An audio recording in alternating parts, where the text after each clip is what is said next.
Okay, welcome council to our special meeting for the public portion of our budget. If I can get a mover and a seconder to open, please. Moved by Councillor Peter Kistemaker, second by Councillor Belinda Kistemaker. Be resolved that we do call this special meeting of council to order on Wednesday, February 14th, 2024 at 6 p.m. Those in favor? And that is carried. And I'll hand it over to Deputy Mayor Peter Kistemaker. The Council of the Corporation of the Township of Hornepayne would like to begin by respectfully acknowledging the land on which we gather here today as the Treaty 1905-1906 territory, the traditional lands of the Indigenous peoples. As we work towards reconciliation, may we all live with respect on this land and live in peace and friendship with all its diverse peoples. Thank you, Peter. And 3 is review and note any changes to the agenda, which we do not have any. So item number 4 is to approve. I need a mover and a seconder. Moved by Councillor Drago-Stefanik, second by Councillor Belinda Kistemaker. Be it resolved that council does hereby approve the agenda as presented. Those in favor? And that is carried. Declaration of pecuniary interest and declaration of conflict of interest. Council, you can do that at any time throughout the meeting if such situation arises. I don't have any paperwork now. So we'll move on to presentations, and we have Richard joining us virtually. And I believe, Richard, you're going to share your own presentation as well. Welcome back. Thank you. Okay. So I just hit the share button, and can everybody see that? Yeah.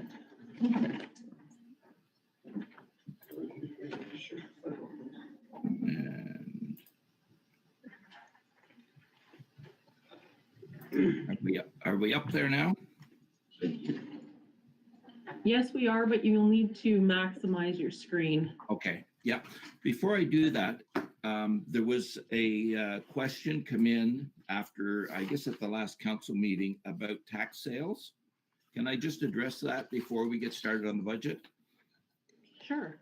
Okay. The question related to the sale price, I think, of tax sales and council's input. So I just wanted to let everybody know, further to my comments in the report of the last meeting, that the rules relating to the municipal tax sale of properties are regulated by the Municipal Act, sections 370 to 389, and also Ontario Regulation 181/03.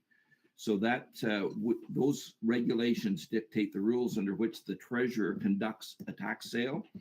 And it talks about what the minimum bid is. It dictates that the minimum tender amount that somebody could bid on is the amount of the outstanding taxes on that property, taxes and charges that are on the tax roll for that property.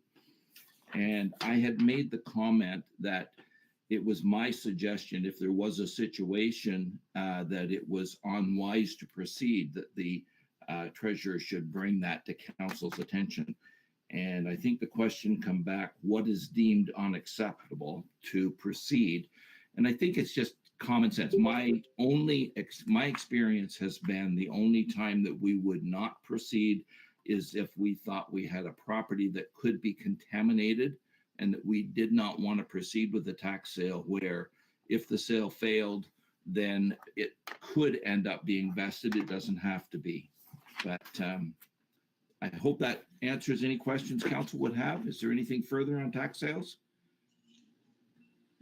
Anything further, council? No, that's good, Richard. Thank you. Okay, great. So now you've got a full screen, and we will get into the draft budget. So this time we have 15 pages. I apologize. There's been some last minute changes this week to some of those schedules. And as we go through, I will highlight any changes that have been made. So the summary of the operating budget has now been updated as a result of discussions and following investigation after the last budget meeting we had 2 weeks ago. With those changes, this is the new summary. Now, I wasn't going to provide council and everyone with a complete new set of operating. I thought sometimes it gets confusing as to which one we're looking at. So I just wanted to give you an updated summary and then the highlight of what has been changed. When the schedules come back for final approval, you'll have the completed, updated schedules, okay? So the changes that I've made or have been made in the operating budget since January 31st meeting, there was a revenue item under council, which was the 5-point broadband, and that was in the wrong account. So that's actually been moved off of out of council revenue into admin revenue. We did reduce the Porcupine Health Unit budget from a budget of 53.1 to 47.2. So that reduced our need for a levy by 5,900. I also reduced the social assistance budget down to a 2.5% increase. So from 157 to 153.7, 3,300 savings. 2 weeks ago, we talked about an increase in the fire department's wage budget for the admin assistant there. And we subsequently, it was pointed out that that position is a union position. So we can't change that until it comes up for the next round of negotiations. So we backed those increases out of the fire department budget. Following some investigation into Service Ontario revenues, I found that we are not receiving, we did get copies of what I did, of what the regulations are, the contract with Service Ontario, and I felt it wise to reduce that budget from 26,000 to 20,000, which is more in line with what the township has been receiving in past years. The admin computer budget was increased by $4,000 for the IT disaster recovery testing that needs to be done. It was planned, I think, to be done last year, didn't happen, so we better put that in the budget. It's got to be updated and tested this coming year. If anybody has any questions, just jump in, holler my name. Number 7, I corrected an addition error in the emergency management budget, which reduced our levy by $4,440. The public works budget was increased for a quote to repair the excavator controls, and that quote is with HST approximately $4,500. Of course, these red items are a hit to the budget. The black are in our benefit. There was also the question about the dust control. I had reduced the budget because of what the costs have been.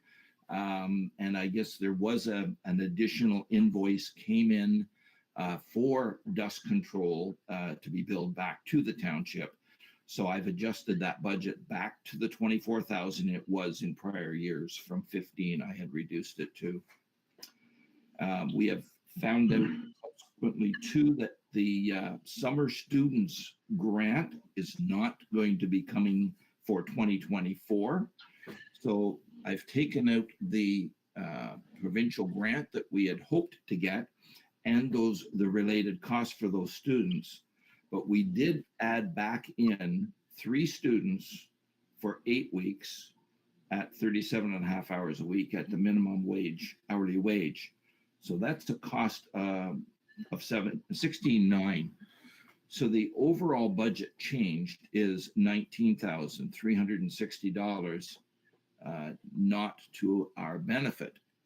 Now, there's one other thing that I, subsequent to this, have found out, that last summer, the township hired 2 additional summer students for arena projects. I guess what they did was they had some programs, sorry, not projects, some programs going at the arena, like pickleball and other recreational programs last year.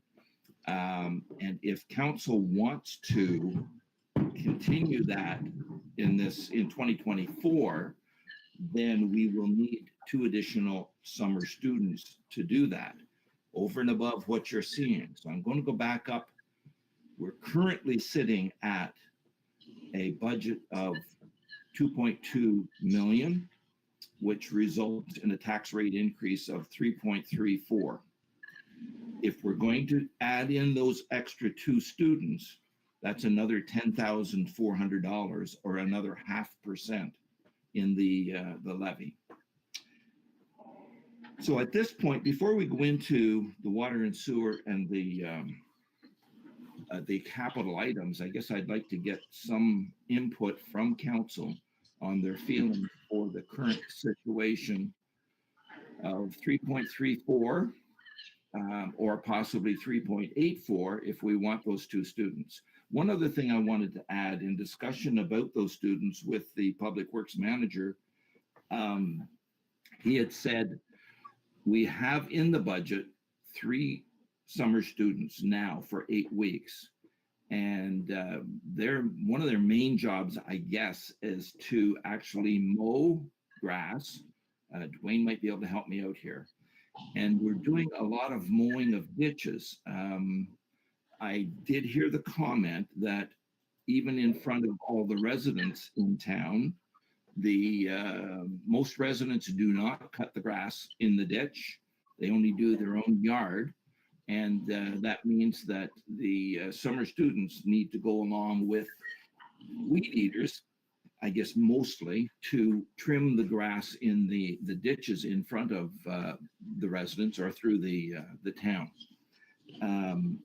If that was not a requirement of the Public Works Department, that could at least save 1 student wages. So, comments, suggestions? Open the floor for council.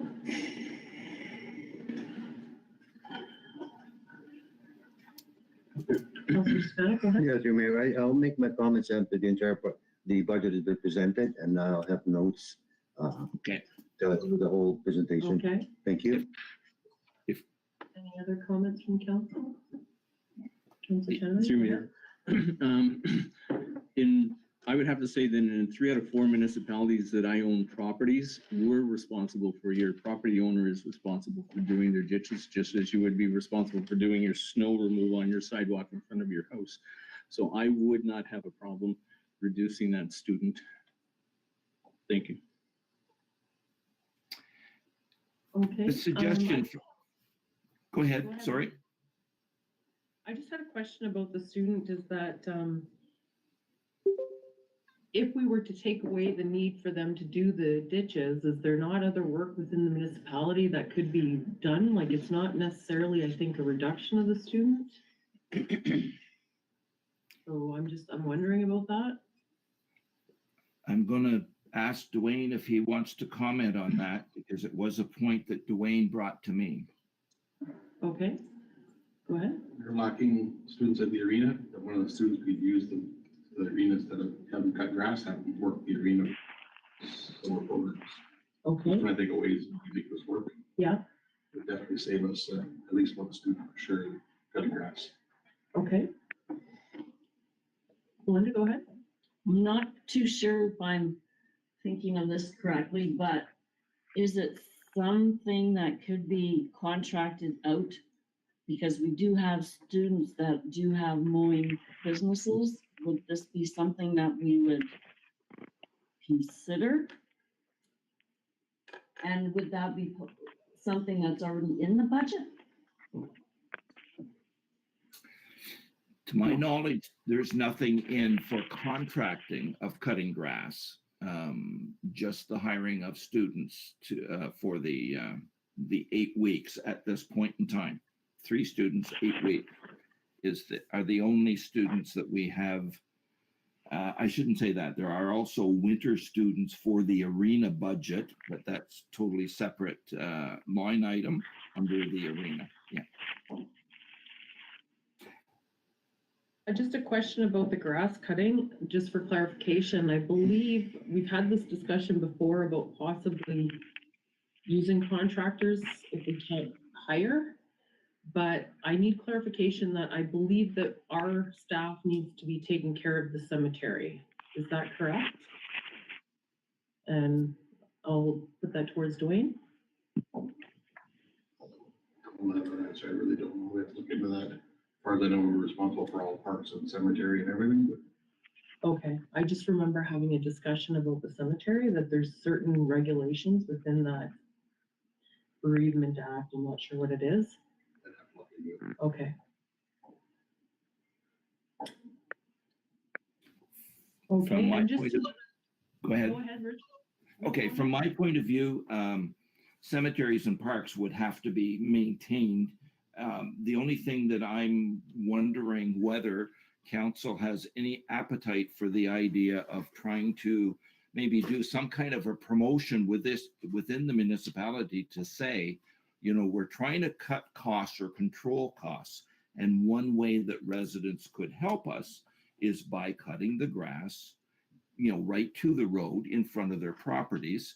And that would possibly reduce the cost of hiring one summer student.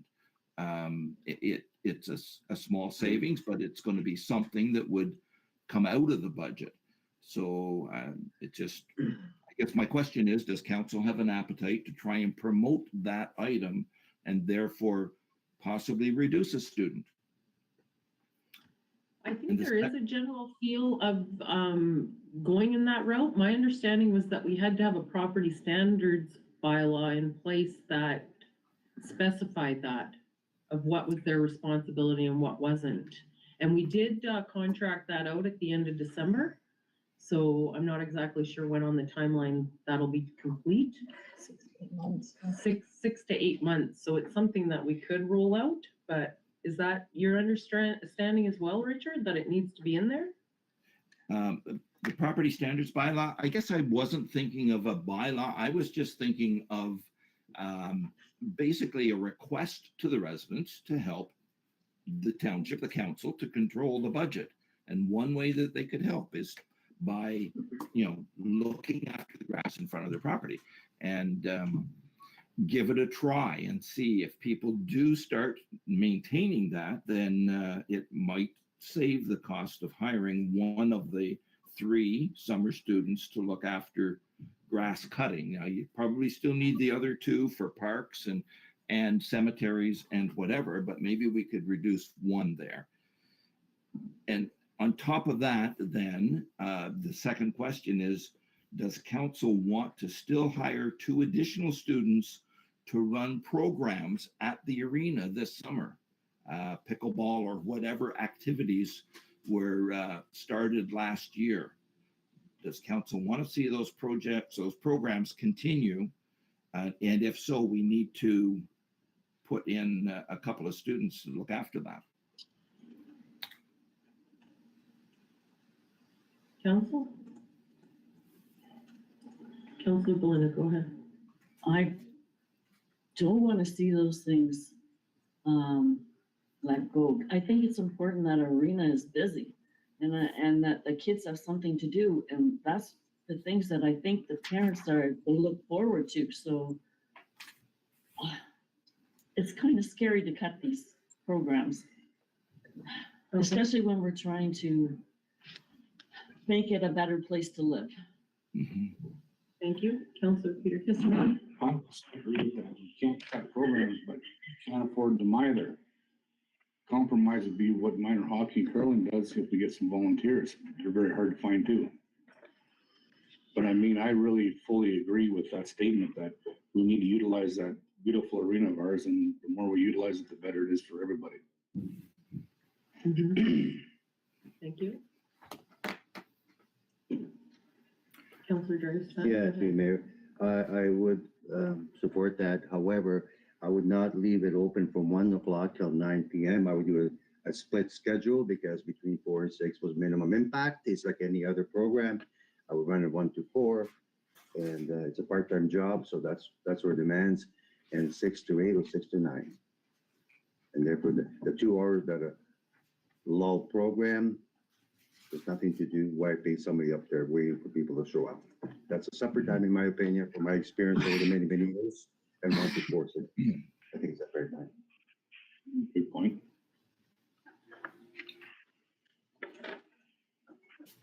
Okay, so if I could summarize at this point in time, what I'm hearing is we want to keep the summer programs going. So we will need to add some money in for some summer students there, maybe not 2 positions at 7.5 or 8 hours a day, maybe possibly shorter hours. And there's the strong support to reduce the, I'm going to call them grass cutting students, and try and encourage residents to do their part. So those, for now, let's leave it at that. And we will, as far as further amendments, and we'll carry on with the next part of the budget. Is everybody good with that? I do have one other question, Richard, about item number 6. Was Okay. the increase of administration computer budget by Yes. 4,000? We had budgeted for that last year.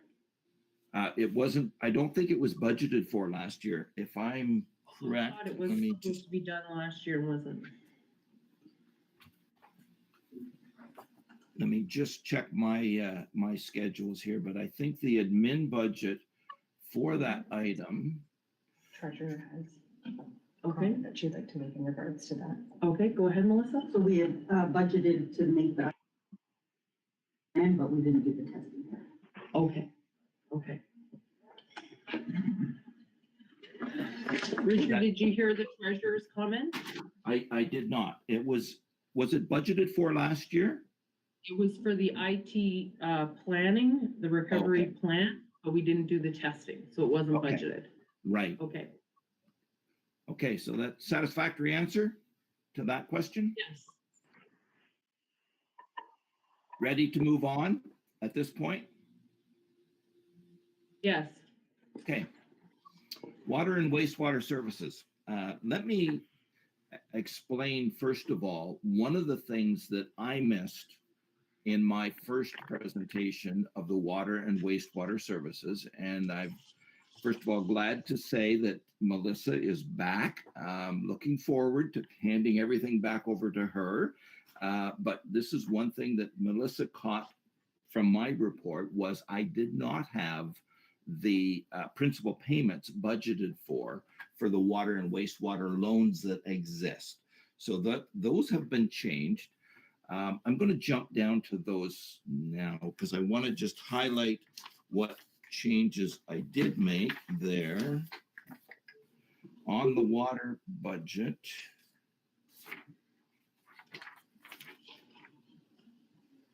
Yeah, okay, I guess I thought I had them, but this revenue from, no, not the revenue from water billings. I'm getting lost now. It's down under capital. I'm sorry. Let's wait and we'll get back to it. Overall, what I'm proposing here is that, and this has changed from last week when I've redone the schedules. I'm suggesting an overall rate increase of 2.75% for water and wastewater, but it is split with a suggestion that the water rates need to go up by 4.7 and no change to the sewer rates. So when you combine those two increases, you will end up with a 2.75%. So people that were paying in total $1,830 a year in 2023, it would go up by just over $50 to $1,880.74 in 2024. But the water rates, as you'll see, or sorry, the wastewater rates stay the same. The big increases in the water rates. And then the budgets are here for each of those two departments. There is a possibility of still putting some money in reserves. This number of 25,000, I think, might end up at 17.5. This one just barely a little bit, excuse me, in the water department. But overall, I think this increase includes the 4.7% here. Now, working again over these numbers again with Melissa today, it's actually, when we consider both the operating and the capital budget for water and wastewater, the summaries change a little bit. And what I've got now, and this was just this afternoon, so it's not in the sheets that were handed to you, we're actually suggesting a rate increase of the water of 5.7 and a reduction in the sewer rates of 1.43. And again, when you combine those two, we're still going to come to the 2.7% overall change. I have the numbers written down, but I wonder if anybody wants any questions about what we're trying to do here. We're trying to maintain a 2.75 for the water and wastewater, but we're also trying to balance these budgets so that we cover the principal and interest payments. Principal payments come down under the capital budget. I'm going to jump way down to it right now. There's the water and wastewater capital. And you'll see this is a new line, wastewater user fees, that we need to put into the revenue budget. And then we have the principal payments.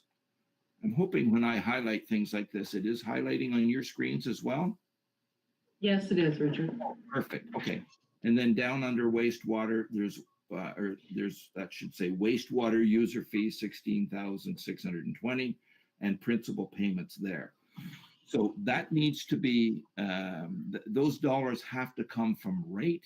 And that's why we're saying up here, we need more water rate and we can do with less sewer rate. Confusing to everybody or clear as a bell? Clear as mud.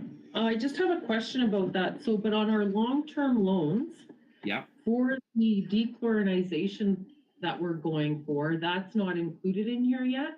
No, it is not, because the process has not been done. You will see in the capital budget that we have budgeted for, I'm going to say the engineering for that in 2024, but the actual process will not be completed until 2025. So the long-term loan that has been approved for that job won't be drawn down until 2025, or yeah, 2025.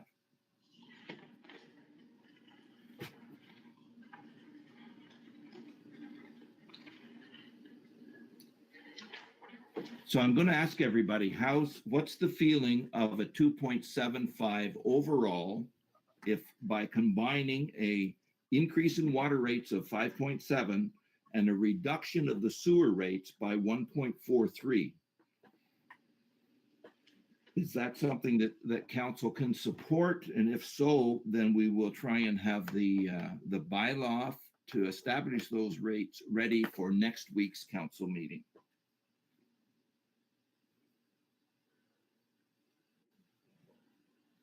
Comments from council? Councilor Peter Kistermaker, go ahead. Well, I was thinking it was going to be 3% overall combined. No raise is a good raise, but I mean, we don't have much of a choice. We want to keep fresh water and be safe. We got to pay it. Everything went up so much. Thank you. If we were not to give the decrease in the sewer rates and keep it unchanged at 0, Yes. what would that do to the overall increase? Let me just take a quick look. I think I can give you that answer. The overall rate increase for water and wastewater would be 3.34. If we increased the water rates by 5.7 and left the wastewater where they are, the overall rate increase would be 3.34. Okay? Is that something that council would prefer?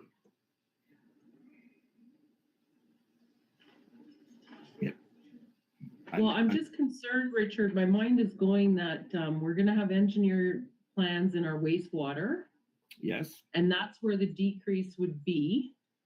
right. And next year, we're going to do a significant increase then to that portion of the budget, possibly. Yes, that is a possibility for sure. I just, Now, I you think do, I would, I'm Go sorry, you ahead. do have some reserve for water and wastewater sitting. I think there's, by the end of 2024, the budget shows $278,000 in a water and wastewater reserve. The other thing that I can let you know is the OCIF formula funding that you get annually can be used for water and wastewater programs.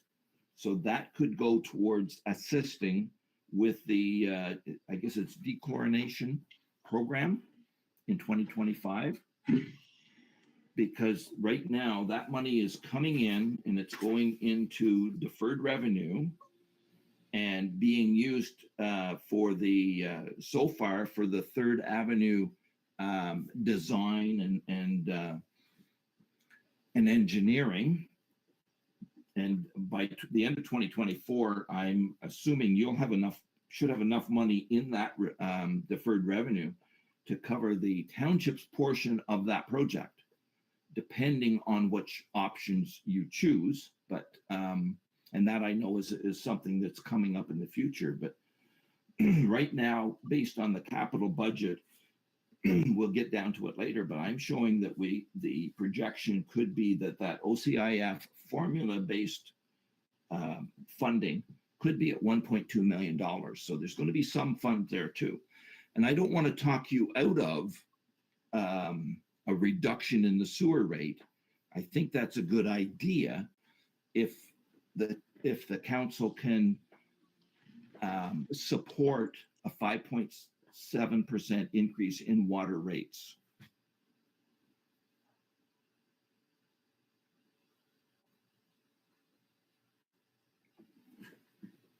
I just want to get some clarification of what you had just mentioned. Okay. That currently the OCIF funding is being collected and we're using it only for engineering right now of Third Ave, preparation to the Third Ave project. And Correct. that you're seeing by the end of this fiscal year, we're going to have enough money to cover our portion of the Third Ave project. Yeah. Is that the total portion? That's basically what I'm saying, because you'll see on the current screen, sorry, I guess I can't highlight just one line there, but the second line under deferred revenue here is the OCIF formula component, which started 2022, we had 552,000. We're ending 2023 at 864, and the contribution from that fund is increasing. In 2023, you received 345,000. We've been notifying the contribution for 2024 is going up to 398,000. And as that money sits there, it's also earning interest in the deferred revenue. So I've estimated another 19,000 in interest during 2024. And because we're only budgeting to do, I think $200,000 worth of further engineering for that project, yes. So the grant, actually, I've got it in the budget at 210, and the regular OCIF, sorry, ICIP grant would cover 154,000 of that 210. The other 56,000 will come from this deferred revenue. So you can see that account is going to be significant at the end of 2024. And the options, I don't think this has all been presented to council yet, so I don't want to get into too much detail. The contractor is still working on that, the engineer, And, but the overall, I'm just looking for my notes here, where the overall project was approved at $5 million with the township's portion being 1.3. So if the township's portion is coming from this fund, it's pretty well covered by the end of 2024. So some of those funds can be used for other projects, but they have to be roads, or it cannot be used for an arena. It looks like recreation does not qualify, in my opinion. And maybe Melissa and Eileen maybe can confirm that when you get, further down the road. But Richard, I'm just gonna defer to Eileen for a moment. Go ahead. I just wanted to advise council, and I just wanted to advise council that the OSIF funding and the OSIF and the NORDS funding is strictly just for the Third Avenue project. So none of that funding can go towards the dechlorination project. Okay. Sorry, Richard. oh, wait, the OCIF formula, you don't believe could go towards the dechlorination, Eileen? Not to my understanding, no, both of those grants have to go towards the Third Ave project. Okay, because I was just looking at the requirements for that. And The that NORDS funding, we hadn't allocated that. We left that unallocated for the new council. Did we end up allocating that last year? Yes, we did. To Third Ave. Yes. So then we Okay. have enough by the end of the year. For the Third Ave project, yes. Okay, All right. So we'll go back up and let's go back to the water and wastewater rates, because I would like to get that kind of finalized so that we could prepare the bylaw before the next billings go out for the water and the wastewater rates. okay, before we continue, I do have a question. So in 2025, we're gonna receive OSIF funding again. And I'll defer to the 2023 amount of 345. I would hope it would be somewhere in that area or larger. And then can we use that funding anywhere? I'm not sure who to send that to. I would imagine that it would have to again be used towards the project, the Third Avenue project, because I believe that's what the application, that's what we applied for in the application. So we only get the Ontario Community Infrastructure money because we have the Third Ave project? We've already earmarked all of the OSIF and all of the NORDS to the Third Avenue project For up to 2024. and 2025. Okay, but if we have enough money, that's council decision, so we can move that then, if we want to. Well, we've already reported on it, that we were using it for the Third Avenue project. Go ahead. I can explain, that money is allocated to that project, so if you change any of that, you have to get approval, from my understanding, from OSIF or ISIP, like we did for the arena. You're telling them that you're using that money for this specific project. If you use it elsewhere, they might take that money back because you're not using it towards a project. Yeah. Okay, so but my concern is we're gonna be over the amount that we're going to owe for our part of the project. So are we gonna lose that money? That I'm not sure. I'll refer that to Go the ahead. treasurer through the. So the Third Avenue project, we got the ISIP funding for it, and then our portion of it is, I believe, 26%. So we've earmarked the OSIF funding, our formula component, and the NORDS funding to cover our portion of that ISIP project. And then council had discussions about doing the sewer infrastructure at the same time as the water and the roads and whatnot. So in addition to our contribution of the OSIF formula component at NORDS, we will still require about $1.5 million to complete that whole project, in addition to all of these fundings. Okay, so when Richard's saying the complete project, it's not No. the entire Third Ave project. No, what he has in this year is just for the engineering services. That's just the 2024 portion of the overall project. Okay, And I want to apologize to council and to staff. I'm not as up to date, especially as Melissa and Eileen would be. I was under the impression that the formula component of the OCIF was coming to each municipality on an annual basis. And it's based on a bunch of factors in how they calculate that amount. And then I did find a sheet that had, it says OCIF formula component eligible projects include, and it goes through a list, and some of them are water, wastewater, roads, bridges, and culverts.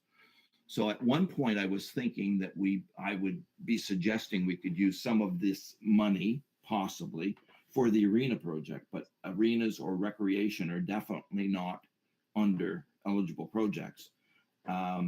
Now I know when you're doing the annual reporting, because I was looking at that and I have it drafted but not submitted. I want to go over that with Melissa. And I was updating, the money that come in, the interest that is calculated for 2023. And you can have a number of projects in there.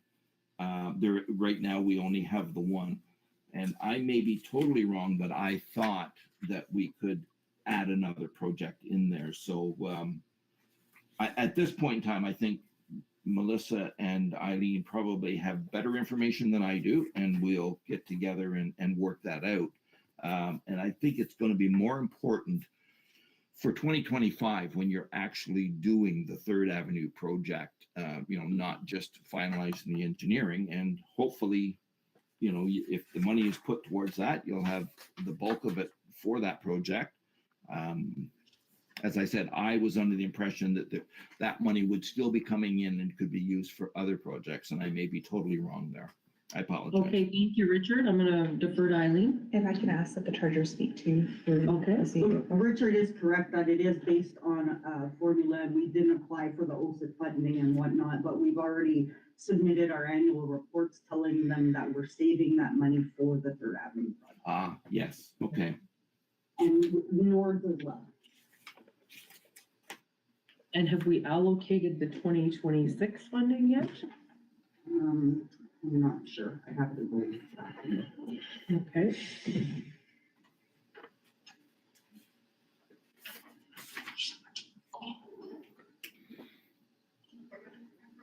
Okay, so we're back at the 2.75 Yeah. increase count to, which To is actually a water. 5.7% increase to water and a decrease of 1.43 to wastewater, right? Correct. Yes. So the question is, does council want to support that, or would they be able to support the idea of increasing the water rates with no increase to sewer? Or and that could be the 4.7 that we had originally come up with, or the 5.7 is what we really need in 2024 for water rates to cover the operating and the capital portion of the principal payments. We really need the 5.7 in water. We were suggesting the idea of reduction in the sewer to make it a little more pleasing to the residents. Which is council willing to support?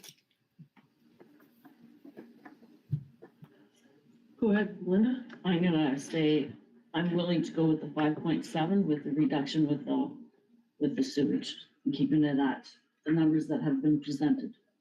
Okay, at a thank you. 2.75, okay? Next, Go ahead. Yeah, I think this is a good report. Thank you, Richard, and unequivocally 100% 2.75. Okay. There was 2.75.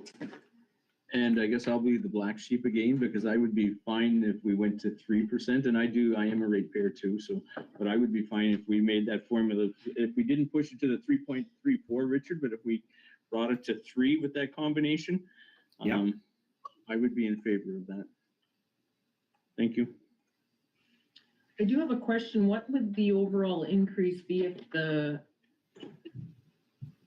to the water if it wasn't when isn't a decrease to wastewater? If there was no decrease to wastewater and the 5.7 to water, Yeah, the, so the overall increase, would it be 7.1 then? the rate would go to 1,891 from 1,830, and the overall rate increase would be 3.34. Can you see my screen? There's Okay, that would be the overall to 3.34, but just to one rate. to each individual would pay, each residents who are currently paying $1,830 would go to $1,891 if there was no change in the wastewater, but the water rate went up the 5.7. Okay.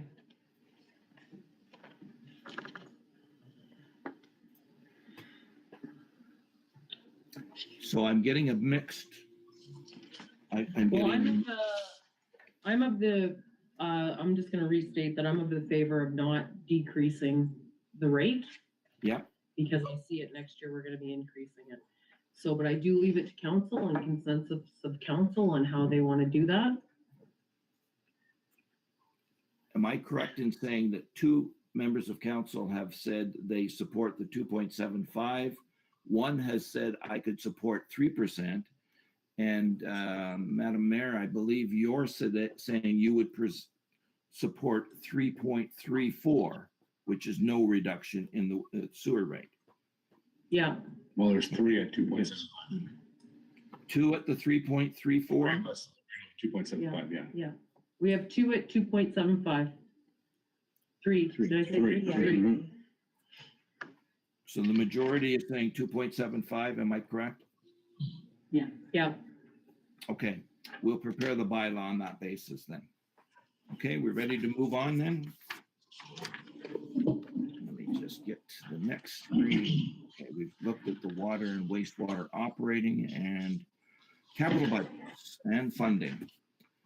So to start with, this is a summary of what the spending is in the following departments and where the revenues are budgeted to come from. I think it's easier that we will come back to that, but we're looking at capital spending of 5.7 million for 2024. And I say spending, and I should say half a million of that is actually coming in through grants and then being a transfer to the deferred revenue. So the actual out-of-pocket spending is budgeted at 5.2.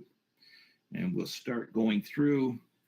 This is the formula component of the OCIF that comes in and then gets transferred to deferred revenue. The federal gas tax comes in and gets transferred into deferred revenues. The NORDS grant of 70,000, 69,000 comes in and goes into deferred revenue as well. So under admin, we do have one item, and that's video and speed sensors. It's a one-year plan for $8,000, and we're budgeting to have that 8,000 come out of the community well-being reserve. And if I don't hear any questions or interruptions, I'm just going to keep moving. Okay, fire department. We have some items here I want to talk about because last year, some were budgeted for and they were not acquired. For instance, the self-contained breathing apparatus was in the budget last year and the money was not spent, as well as building renovations. Those two items, while the self-contained breathing apparatus is up in price, there was $103,490 in last year's budget, the 2023. And now their estimate is at $138,000. The building renovations are for the hall, the garage, including windows and doors, something that really needs to be done. The most important thing is the new pumper tanker truck. And I know the fire chief has been looking around to order, I'm going to say a usual, everyday fire truck pumper tanker, it would not fit into the bays of the current building. So at one point, when we were discussing the capital budget, we were also discussing some major renovations to the building in order to store the new pumper. And at this point in time, he was able to find one that he can buy at 27.5 feet. And it's good that it is a combined pumper and tanker. The most important thing with that piece of equipment, and I assume Miles is beside online as well here, but the most important thing is the current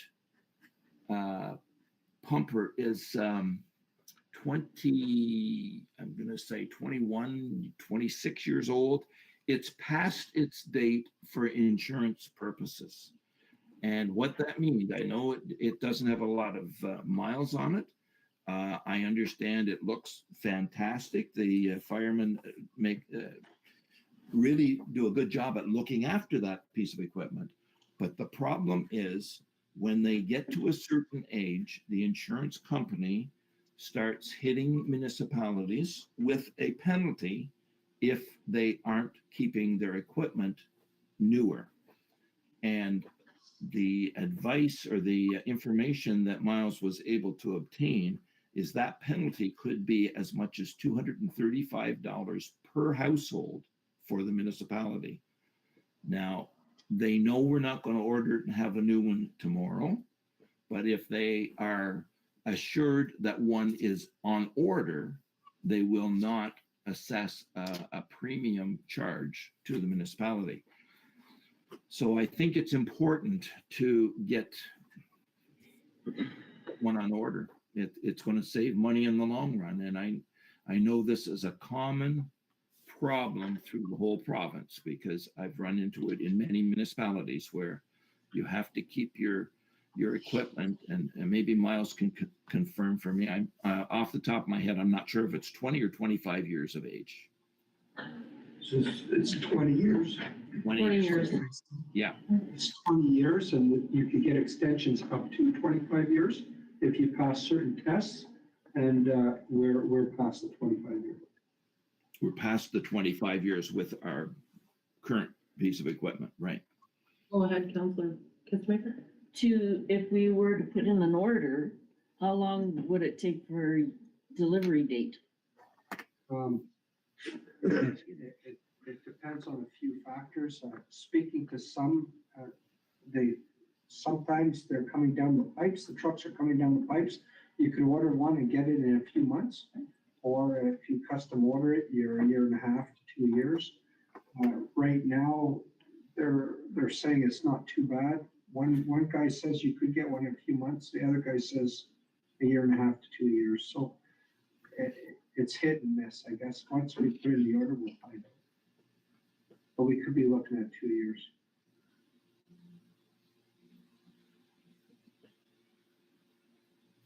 Any further questions, Councillor? No, thank you. I'll just cover the rest of the items there. I guess the auto extraction equipment, and Miles, I guess my memory is getting bad. We talked about this. I think it's because the department is getting a lot more calls for out to the highway for auto accidents and whatever, and they do not have the proper equipment to assist in extracting of patients from auto wrecks. And so this is something that is required if they're going to be continue to with those calls. And I don't think you really have a choice as to whether you go to calls when you get a call for an accident. The washer and dryer is something, in order to maintain the bunker gear, and instead of sending them out and having them clean, the volunteers have said themselves they would look after, maintaining that gear in good condition if they've got proper washers and dryers to do that service. And the exhaust removal equipment, excuse me, I think I'm going to have to turn that one back to Miles too, because I forget exactly what we talked about there. Go ahead, Miles. So what that's about is our bunker gear is, and we're getting dressed in the room where the trucks are being started, and we've got diesel exhaust, we're breathing in, it's on our equipment. We're not allowed to have the bunker gear in the same room as any exhaust, right? So number one, the vehicles need to have a exhaust, automatic exhaust interlock, like, so when you start the trucks, that exhaust needs to be removed from the air where the workers are. And we're not allowed to have our bunker gear in that same room. So in order to be able to do that, we don't have room, and we can't put them downstairs. We can't have people running under emergency situations into the basement and back out. It's ridiculous, right? So in order to keep them in the same room as the trucks, that's what the exhaust interlock is for. And that's $60,000. And I believe that we need it whether they're in that room or not, regardless. Okay, thank you, Will. Any questions for council on that item? So I'll jump back in and say that this equipment adds to a lot, especially when you put a new pumper tanker in there and the other equipment that would be required. So the suggestion is a long-term loan for the truck and that equipment. And we'll talk about loans when we get finished. So we'll move on to Public Works. And again, last year, a lot of the Public Works items were approved in the 2023 budget, but they were not acquired. I believe it was through a long-term loan. What we do have is we have the principal payments on the current piece of equipment, and off the top of my head, I forget what that was, but anyway, there's a Infrastructure Ontario loan for some public works equipment, and the annual principal payment is $51,000. This roll chassis truck at 172, along with the dump truck and sander attachment. These are all part of it. The screen, the hookup for a float, and the control unit for the sander.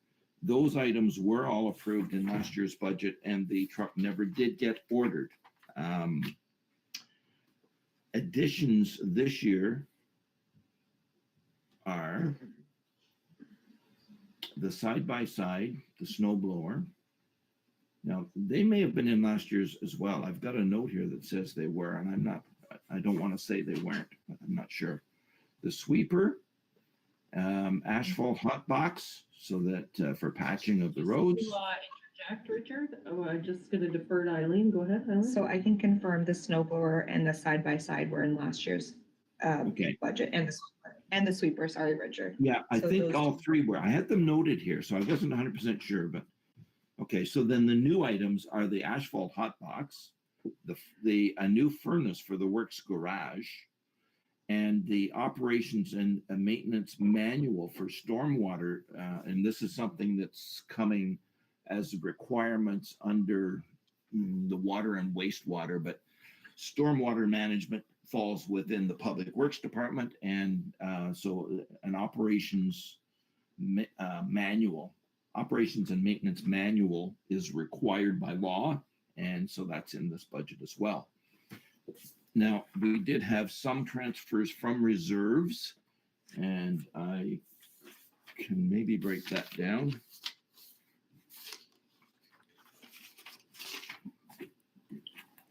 Just one sec, sorry about that. Okay. So there is a Public Works Department reserve of $6,026 that we could utilize for, I'd started with the furnace itself. And then the other 3,900 would come from the capital reserve. The operations manual for the stormwater management from the capital reserve, and the principal payment on long-term debt from the capital reserve. So that's what makes up the 63,000 that I'm proposing is a transfer from reserves. Any questions before we move on?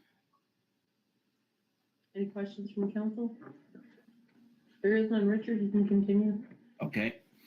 The airport, the project is pretty well finished at the airport. And Eileen, I forget the name of the contractor that's currently, they still have some work to do. They've given us a budget of what they would do to finish this year. And then there's some work as far as the roof and some electrical and whatever to complete that job, most of which will be covered through grants.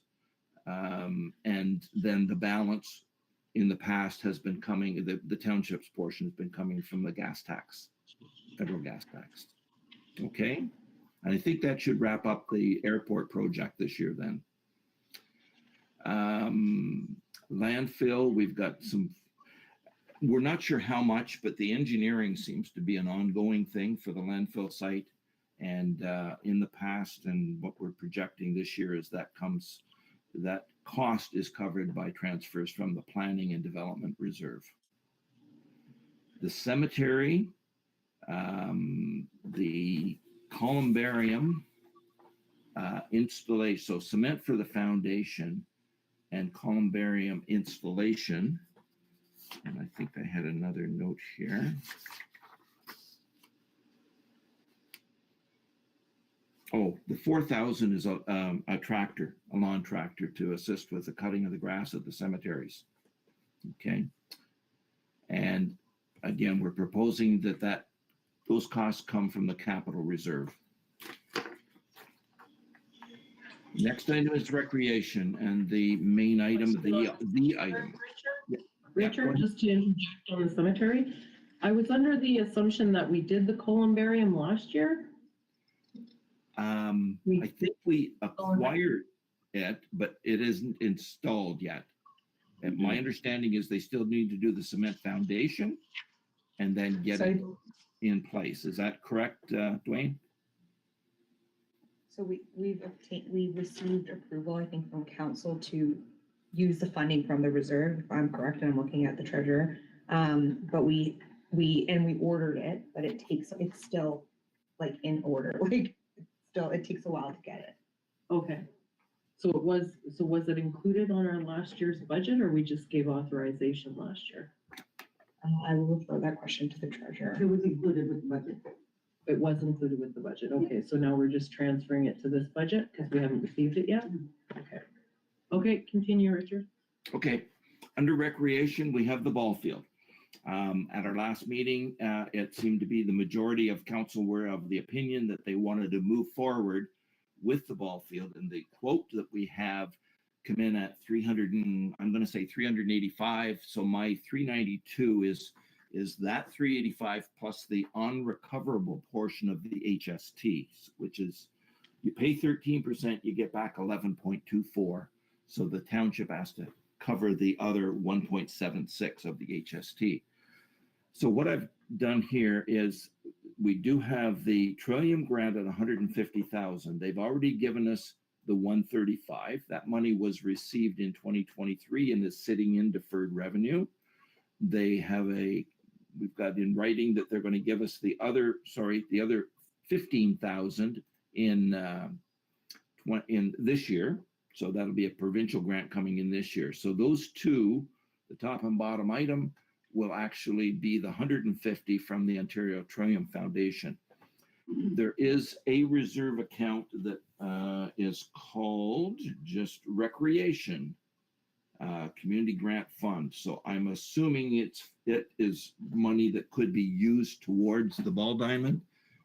It's 9,480. No, sorry, one sec. 9,849.72. I'm suggesting we borrow the majority of those funds, 220,000, and we put on a program which we talked about 2 weeks ago to inquire, to attempt to get donations for that ball diamond, and I've thrown in $12,350. If you can get 22,000, then that's 10,000 less you would have to borrow through the long-term loan. Okay. So moving down to parks, we have under parks, there are two recreation slides that need to be replaced. Yeah, two slides at the Anderson Park, and it's budgeted to come out of the Community Wellbeing Reserve. The arena, I have put in here one small item, an ice edger for the current arena. And I'm of the assumption that we can get that major project going. And I think we had some estimates on how much could be done. Project at this moment, Richard. Yeah, go ahead. Deferred on- Sorry, Richard, to interrupt, but I just wanted to mention to council that the recreation reserve back at in the recreation section, Yeah. that was the one that we renamed, that's the hot tub reserve fund. So. No, it is, yeah, that's not the hot tub reserve. The hot tub reserve is a different amount and is still sitting in reserves. Okay, my bad. Sorry about that, Okay, Richard. yeah, it's a separate item. No, that's fine. I'm glad to have that pointed out. There are two separate reserves. The one was called Recreation Community Grant Fund, and the other was called Hot Tub. I've put Recreation in brackets Hot Tub now. We'll see that when we get to the summary there. Okay? Okay, thank you. Okay, back to the arena. Another major project, and I know there's been an application for an amendment to that. We're still waiting to hear on, but from conversations that I'm assuming that this thing can get off the ground in 2024. The overall plan was to do, I guess, the majority, over 50% of that project in 2024, and the balance in 25, and then falling into 2026. So again, I just wanted to have it in there. There is an arena reserve that I think we can utilize for part of the township's funds towards that. We do have a grant from the province for 40%, and the province is 33 1/3, the federal government 40. So the township would be paying 26 2/3. So that 26 2/3, I'm suggesting comes in a long-term loan, assuming that, this big chunk of the project gets going in 2024. The transfer from reserves, the federal grant is the two that I just mentioned, the 40 and the 33 1/3. And then again, I would suggest another program for donations, and whatever can be raised through corporate and private donations towards the arena project, again, will depend on where you end up with a long-term loan. Okay? I just need clarification on the arena project. I thought the arena project was in total 5.6 million. I have down here a budget of 4.68. Or 4.6, okay, so I'm not understanding why it's only showing 2.6. Yeah, that's about the first half of it. What I'm showing here is 2.6 in 2024, 1.7 in 2025, and then a little bit to finalize in 2026, another 229, which adds up to the 4.68 that I believe was in the original application for loan, and that's what I'm basing this on. Yeah. The total. Okay, so if you're 4.6. So do you have an amount for loan amount for 2025 as well then? I don't, but if there's no other source of funds, it would end up being 26 2/3 of the what is spent that year. So let me just quickly calculate that. I'm saying 1.72 for that year at 26. Be another 400 and almost 460,000 in 2026. Sorry, 2025.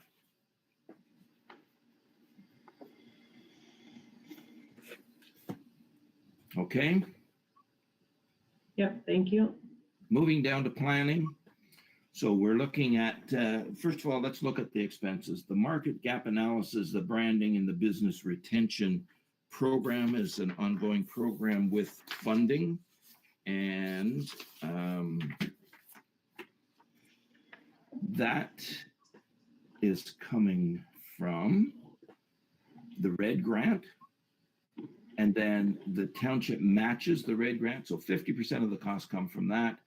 And it's suggested the other is coming from the Planning and Development Reserve. The next item is the new policy creation that council has already approved that project at 29,000. And that plus the communication plan of 11,000. We're proposing that comes as well from the Planning and Development Reserve. And the last is to kick off the community improvement plan, spending of 25, and that's covered from the CIP, reserve of 25,000. I believe that is to start off the community improvement program with some grants for community improvements. So that residents would qualify to have a portion of their costs recovered. Something along that line. I think Stacy had that information. Okay. Moving down to the water. So we're talking now here, the engineering services. I've put in 210,000 for final design of the 3rd Avenue project. Pretty major project. And then with the idea that the work actually would be contracted or bids would be requested at the end of 2024 or January 2025, so that that work could get hopefully completed in 2025. The 210,000 comes from federal grants, 154, and the deferred revenue, the OCIF formula component that we were talking about earlier. The other item that's under water are the principal payments on the existing long-term debt, which is covered by water user fees. And then down under wastewater, we have the engineering plan for the, that's for the dechlorinization, I guess, reduction. So we've put in a budget of 25,000 for that. And as I said earlier, there is a current water and wastewater reserve. So I would suggest that that original amount come from that reserve. The only other item in water is the principal payments on existing wastewater loans. And again, to be covered through user fees. So then we did a quick look at the reserves and reserve funds. Where I guess just to try and highlight some of the major changes in those funds, there was a large drawdown in the sick leave reserve this year, and I think that was when your previous CAO retired. The Public Works Department, I had suggested that be used for the furnace in 2024. The arena reserve to finalize the work, sorry, not to finalize, towards the new project for the arena. The capital reserve drawdown is coming from the cemetery work. There is a little reserve here of cemetery, so I thought we should use that if we can, the 740, and the balance of the 40,000 comes out of the capital reserve, along with the Public Works furnace balance of 10,000, and the operating manuals and the principal payment on the loan there. The well-being reserve is being drawn down for the 2 slides at the Anderson Park and the $8,000 for the video and speed sensors that is in the operating or the admin budget. This is the recreation grant that I was proposing to use for the ballpark. The planning and development, we have a few projects there. It's the policy creation and the red brick, and there was one final one there under planning. Oh, that was the township's portion matching for the red grant. The water and wastewater drawdown is for the design of the dechlorinization, the engineering to get that program going.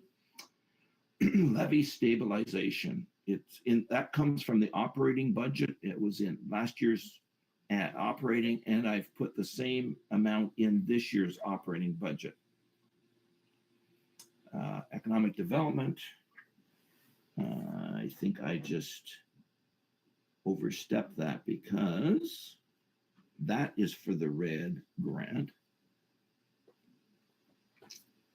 And I said the red grant twice, didn't I? Sorry. Planning development is the red grant, and the other 40, sorry, that was 70, yeah. So there's the policy creation, the communication plan, and the matching funds for the red grant add up to the 70. This 30,000 is, one sec. The next one is the CIP, the 25, and this arena special reserve for the final work on the arena. I just need to qualify, and I will have to apologize again. I'm trying to quickly see where I had that one, which one that, oh, here it is. That was for the landfill engineering, was coming from Planning and Development Reserve. Okay, so that's the reserve and reserve funds summary for what we know so far for 2023. There could be some further adjustments there when 2023 is complete and final applications are made for grants and whatever, but at this point in time, that would be my best guess of where things are going to end up for 2023 and then projected for 2024. Under the deferred revenue, that Safe Restart grant was finalized in the money was moved out of deferred in 2023. We talked about the OCIF formula money growing with interest. The NORDS 2022 funding, that I'm pretty sure that's the economic development grant that comes in and gets utilized against wages and travel expenses. Food, this got finalized, the food cycler program. The ball diamond, there's the first 120 or 135,000 that came in 2023. The balance is coming in directly to the ball diamond program. So the 135 will come out of deferred. And the library grant that was sitting in deferred revenue was finalized in 2023 as well. Hornepayne Housing Corporation, I have no information on that. So I have nothing at this point in time to show what additions or withdrawals would have been made in those funds. The federal gas tax grew by 64,000. That was our contribution. We have to add interest onto that. That 23 was used for 25 was used for the township's costs at the airport. Next year's budget, I'm estimating, I think, an increase in the federal gas tax. I did not have any confirmation of what that grant will be in 2024. Again, this is just for budget and using the 15,000 for the airport again in 2024. The long-term loans. So this page basically was just highlighting the 3 current loans with Infrastructure Ontario and what the payments are and where they're funded from. The 4th loan, and I noted here, this project has not yet been completed and the loan has not yet been borrowed, but we do have an approved loan. I'm not sure how long that would stay approved. Melissa may be able to answer that or get back to you on that. But at this point in time, that loan has not been drawn down, so there are no payments on that at all. And key items, I guess this is where I looked at the overall budget increase was at 3.34. That will change slightly from what we had talked about earlier of adding 2 summer students for the arena summer projects or programs, but also reducing 1 for grass cutting. And this table was simply to give an idea. We are drawing down 71,000 of the levy stabilization reserve. If we didn't draw that down, we'd be looking at a 6.71% instead of 3.34. But it gives you an idea. If you don't want any increase, you would be using the whole 142,000 of that levy stabilization, and yeah, you still have currently at the end of 2023 there was 215,000 left in that reserve. So that kind of tells us where we would end up. Again, I want to comment to council. I am very concerned with the drawdown in reserves. I know there's a lot of capital projects going on, budgeted, but as you can see, there's very little increase in reserves, almost none. There's some interest that comes in from the community into the community well-being reserve each year, and but we're drawing down a total of 406,000. Now that's all capital except that 71,675 is operating. So that's, you get $335,000 drawdown in reserves without putting anything back. I'm going to suggest council cannot continue to operate on that basis. It's nice to have all of these grants. And again, I'm going to say Hornepayne, I think, have done a fabulous job at applying and successful in getting various grants. The problem is when you do, there's usually a matching municipal contribution to those projects. And we're finding those projects then are drawing down reserves. And if we're not putting money back into these reserves in some method, you're soon going to be without money in reserves. I'll leave it at that for now. Where do we want to go from here, folks? Those are the options. I'm going to let Eileen, defer to Eileen, Richard, just a moment. Sure. Sorry, Richard, Yep. I just wanted to add one more thing just for council's information. For the under reserve funds for the recreation hot tub reserve, we need council's approval and bring back a resolution to change the name. So just How much needs, is in there, Eileen? it's showing $9,464. Yeah, so I think the plan is to just bring a resolution just to have council's authorize it. Instead of continuing to call it a hot tub reserve, let's call it a recreation reserve. And then that's my suggestion anyway. And then council can decide if there is a recreation project that they can use that money for.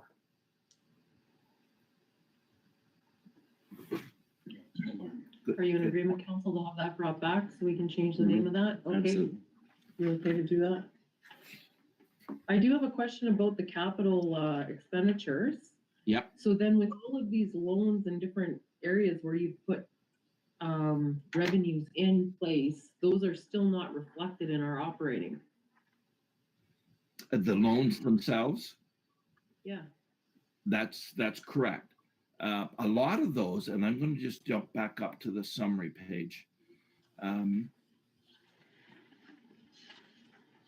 Yeah, long-term loans, 2,300,000. Most of that is coming from, let me just, I'm going to look at my other summary here.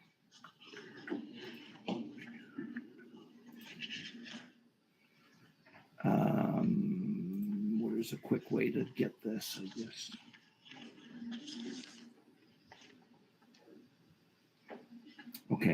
Fire department, $1 million. That's probably going to happen during this year. The big thing is the truck itself. And it depends on how quick that truck would come in. The next is public works. And again, it's how long does it take to get a new truck in here? If you put together an Infrastructure Ontario loan, we do have some estimated rates.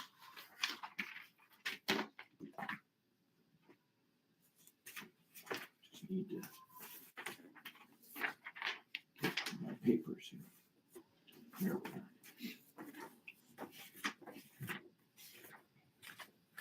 So the current interest rates, excuse me, from Infrastructure Ontario are running in the range of 4.5 to 4.8%. What I did was I did a quick calculation based on a 20-year rate that I had a couple of days ago at 4.71. A 20-year loan on $1 million would be $78,000 a year in payments to pay that off in 20 years. And Does that include the interest, or is that just the principal payment? that's a combined interest and principal. So that's if, for instance, under the fire department, if that $1 million was all acquired during this year, you could have a payment. With Infrastructure Ontario, it's generally every 6 months. If the equipment was all acquired before June 1st and the loan put into place, you would probably have a payment in December to start off that repayment of that debt. The other loans were, the fire department was $1 million, public works $422,000, the arena $660,000, and that's assuming that that project gets off the ground this year. The thing you may need to look at, council, with a large project like that and with Third Avenue, Third Avenue is basically going to be covered, we think, through grants and the OCIF funding. But the arena project is going to be grants as well, but you may need some cash flow, whether it's a temporary loan, and temporary loans you can obtain through Infrastructure Ontario as well, at generally some pretty good interest rates to, until the job is complete and then finalized.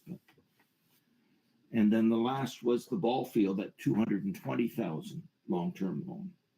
And just to give you an idea, again, on a 10-year loan for $100,000, it's $12,650. So a $200,000 loan would be $25,000 per year, principal and interest. And again, that if that is completed, I'm assuming it wouldn't be completed until the fall, the job. I think that's going to affect your operating budget for next year for sure, with principal payments on these loans, principal and interest.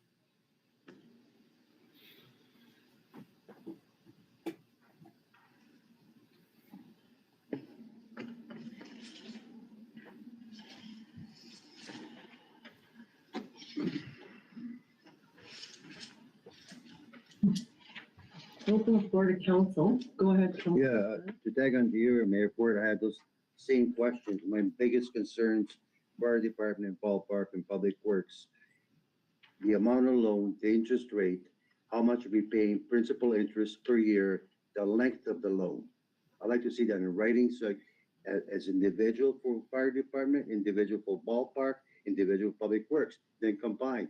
What would be actual cost to the municipality, say 2025, 2026, estimated? Because I want to see a broadcast, or I want to make a decision, well, it's going to be approximately. I'd like to see some solid numbers. But this is crucial. I mean, this is going to be a major loan, 3 combined, and for principal interest. So I'd like to see some numbers written down in that fashion. Thank you. Thank you, council. Can I just respond? We can definitely give you some information, but it's going to be estimated. It's going to be based on the rates that we're giving today. If you don't draw down that loan, let's say for the fire department until next fall, if that's when the truck arrives and the other equipment, those rates could change. Everybody's got to understand that. And I've seen that happen with Infrastructure Ontario. So what we can do is we can tell you the total amount that is estimated for the loan for this project, and we can give it to you in 10, 20, 30-year increments. Here's what the annual payments would be, and what the total operating or what the total cost would be of interest to finance that loan over that period. Of course, every year the interest will decrease and the principal will increase until the final payment. But we can put that in writing for each of those 4 suggested loan options. Yeah, I'm kind of feeling like we did ask for that last June at this council table. We talked about this was going to be an issue and trying to figure out how we can go for loans. I believe it was talking about some of the loans are going to be over longer periods. We're allowed to get capital by the asset for the duration term of the loan. And then we had discussions about possibly having a revolving credit loan so that we could do multiple things where it's an open loan available. I believe we passed that resolution in June of last year, and it was for this process so that we could make decisions. And can I just ask on that, did council pass a resolution asking for a revolving credit for capital projects? we asked for a report on, I think there was 4 different, because we've been at this spot before, Richard, where we can't make the decisions because we don't know exactly what's open to us. And then we don't want to tie ourselves. We don't have enough money to pay payments. And then when you're looking forward into 2026, we're going to have some loans coming available to us. And when you look at, in hindsight, 2020 is always great in that we wrapped ourselves into a 30-year loan, this council, not this council table. And you look at the price of what we pay a year for it, just for our water treatment plant, and it's not going to be paid off till 2042. So those were the sentiments that council had talked about last year during our budget, to try and understand how we're looking forward so that things can be paid, and that we also have available credit to us when things happen. Knock on wood, something like a loader was to give out, and then we don't have any, so that we're kind of being more proactive about the way we're spending our debt or utilizing our debt, not spending our debt. We don't even have it. And I'm kind of feeling the same way I did last June, quite overwhelmed again tonight, because I don't understand what's all available. I don't like having a $1.1 million loan or a $1 million loan going to our fire department when I'm not sure if that's the best way to utilize that money. And then if it's something that can be pushed, if we can order it, if we can push it and order it for the end of the beginning of next year, and then by the time it comes, it might be the 2026 loan would be done. That's the kind of forward planning and thinking I'm trying to ask for. Okay, I'll go back to the fire department capital, and the option that council has is to say, no, we're not buying a new tanker, and be prepared to spend a lot more annually on insurance. Okay, that's one option. And I understand the truck itself, the current one, is in good working order and kept well. But I think it's wise in the long run to get a new truck on order. Yeah, I don't really want to, I just want to interject. I'm not saying that we don't buy the pumper. That's not what I'm saying. I'm Yeah. saying that we have to be smart about when we place the order. How long do we get to push with our insurance? If the current pumper is in usable, good condition, Yeah. and we aren't going to get hit by our insurance for, how long out can we push that? Because we do have some available funds coming to us in 2026 Yes, that's to true. cover some of these expenses. Like, Yeah. it's not, I'm not, everything you've put forward here, and I commend the staff and all the people in the background working, we need it all. I'm not saying we don't need it. I'm saying, how do we pay for it? And we need to have an understanding of what's coming at us. Like, next year, we're gonna be looking at a possible, 8% raise to our wastewater rates then? Like, this is where I'm coming from, and I don't like making decisions siloed in 2024. I need to know what's coming in 2025, 2026, and then we don't even have the impact assessments that are going to affect us probably in 2026, possibly in 2025. Right, yeah.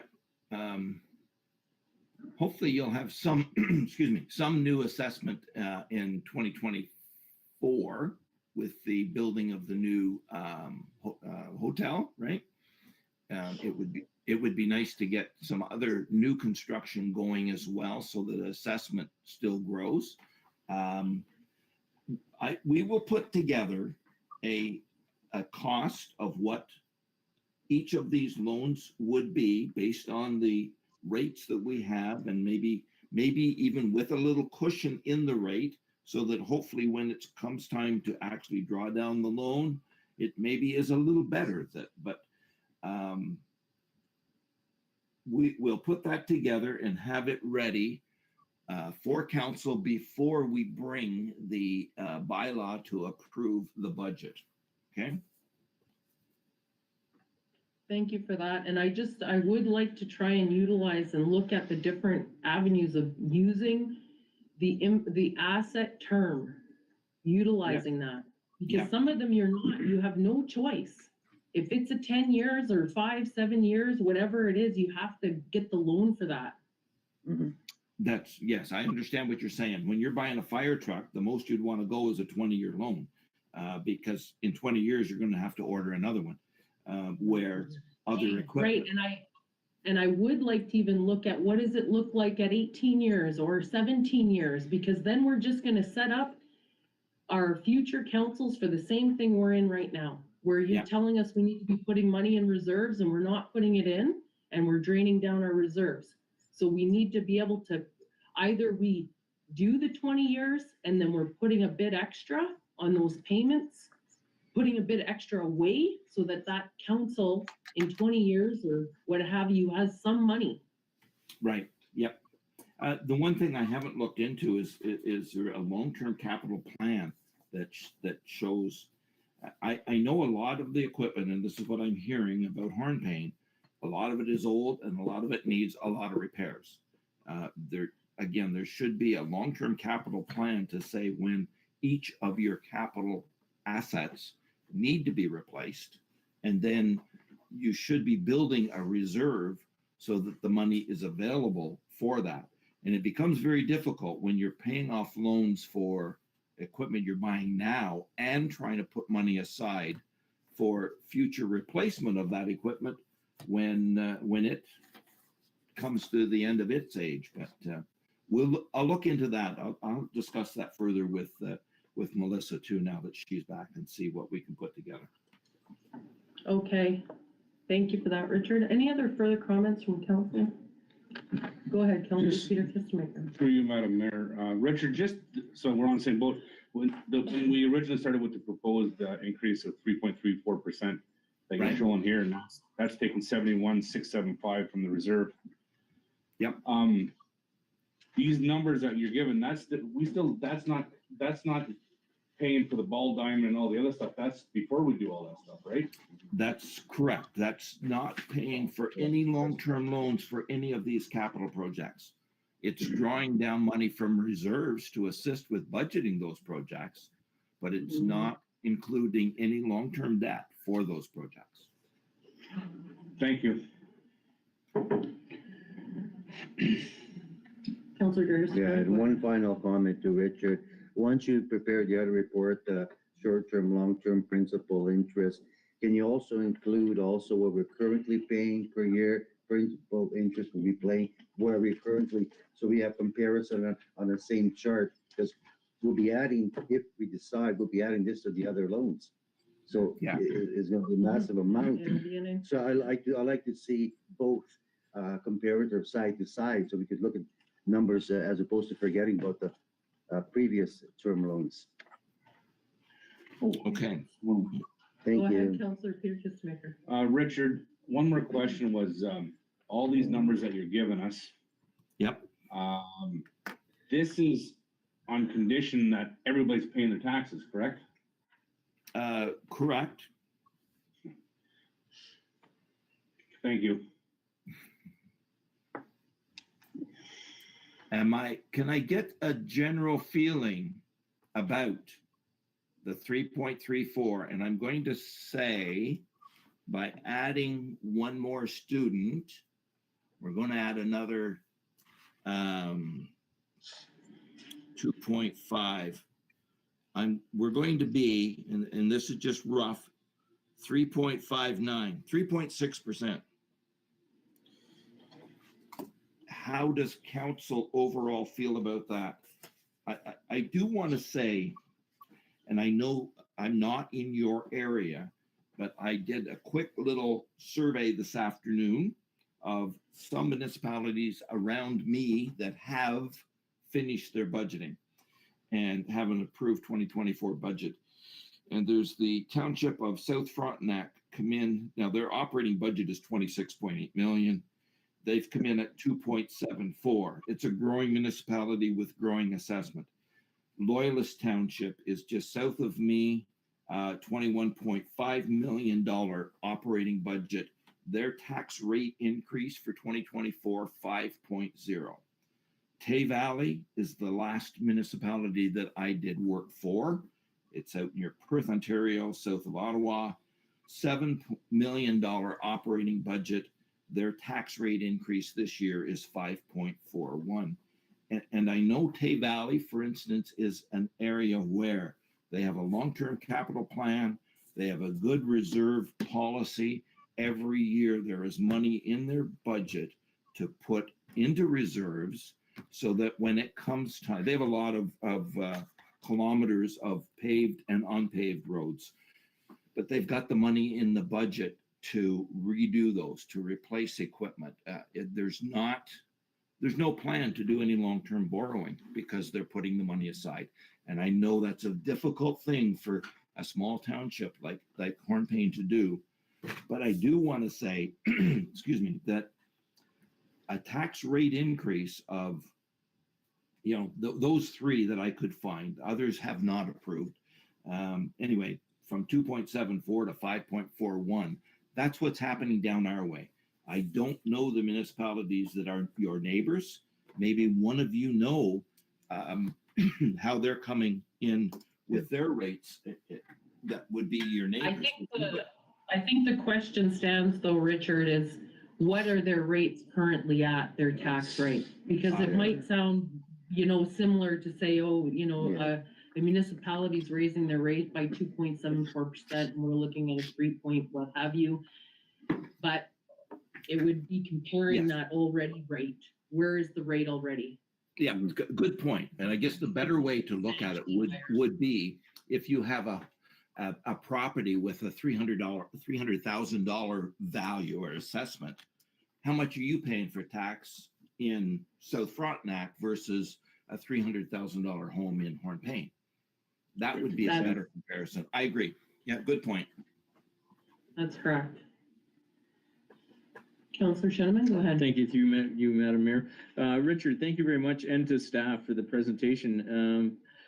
But again, one of the most important things that I can see is that we cannot deplete our reserves, and that we all as a community have to get our head wrapped around.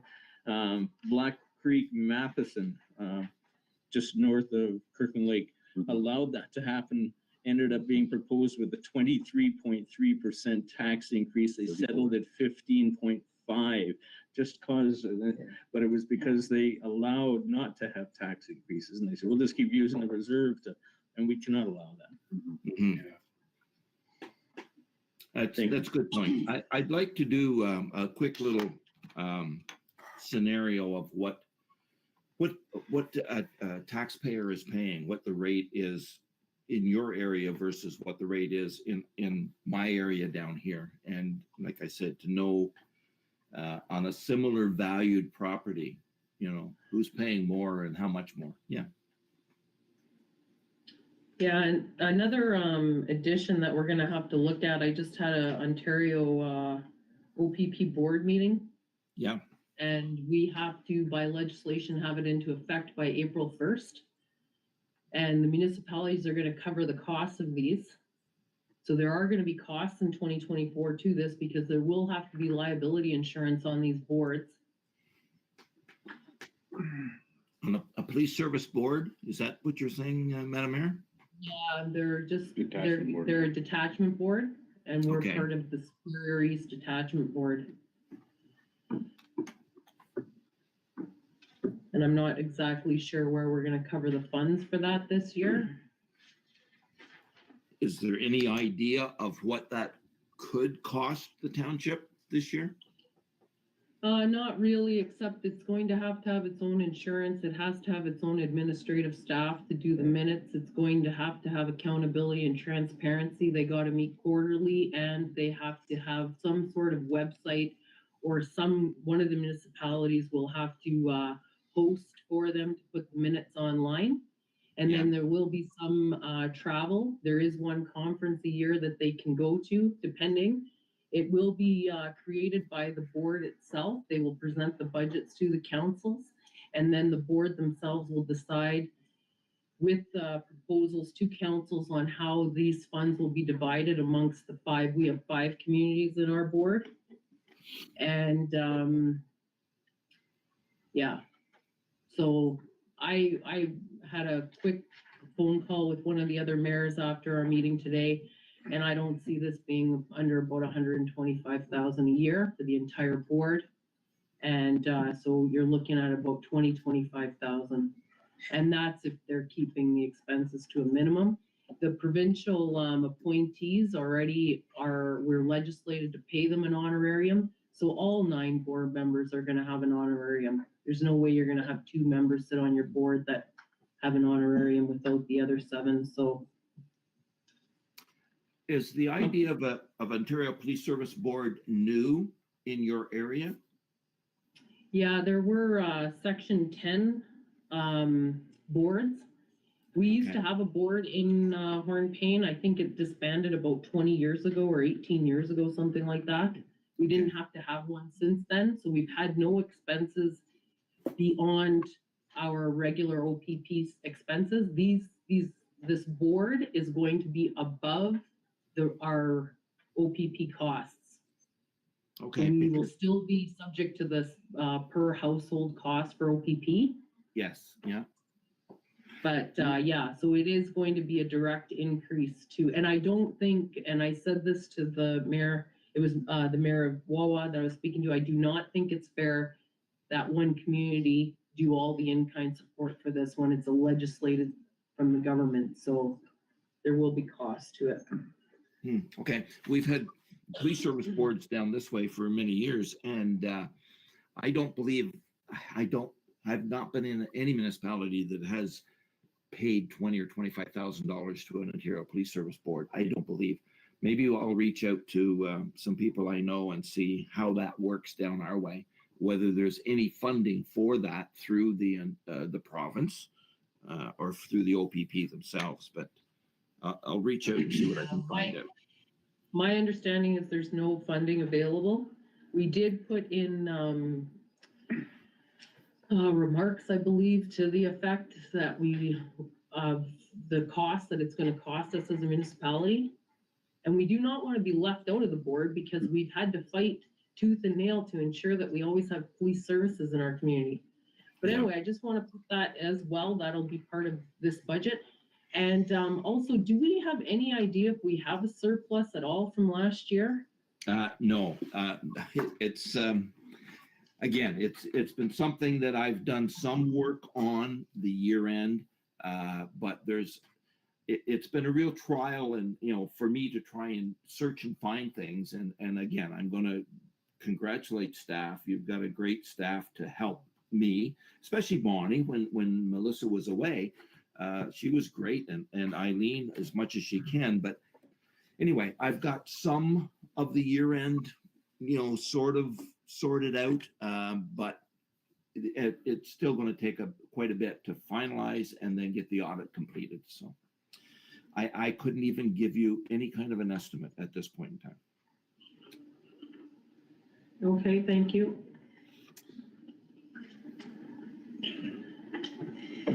If there's nothing further, what I would like to do is just a quick little summary for everybody then. We're going to prepare the bylaw for the water and wastewater with a 2.75% overall rate change.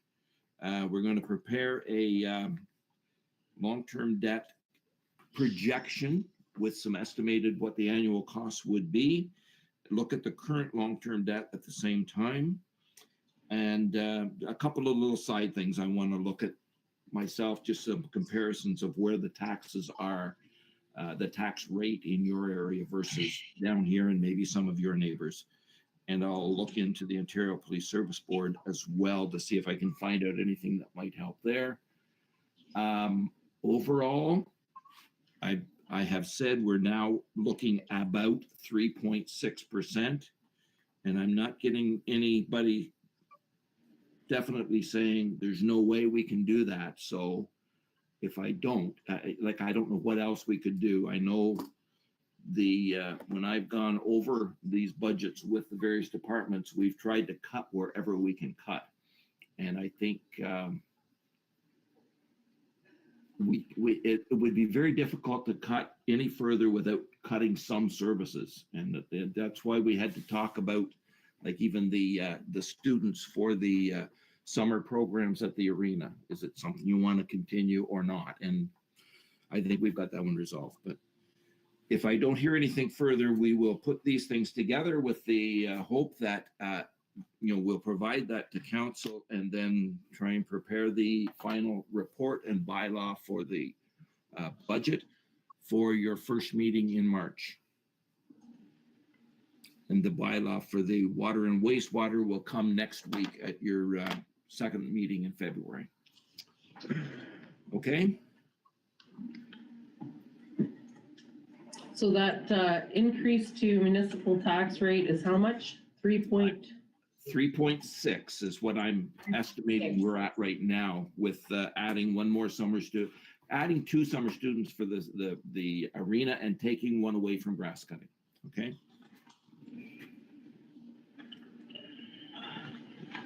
Well, my feeling, council, is we can't go lower because we haven't even included the capital costs in there. I'm hoping we have some sort of surplus that would help us with that, because we will be in some sort of loans later this year. Yeah, Go ahead, Councillor Peter.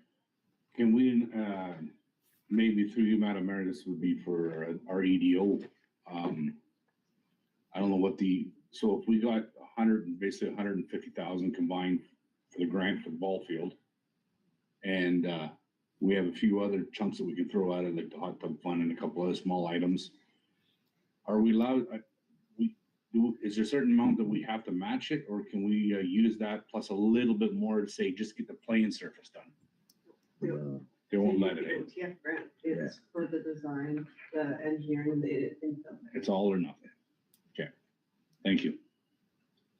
Councillor Stack. yeah, I just want to recap. So basically for the water and sewer at 2.75, suggested 3.6 for our tax, so we're looking at 6.35 total increase in their budget, correct? Richard, is that how it's calculated? Did you hear Councillor Stefanik?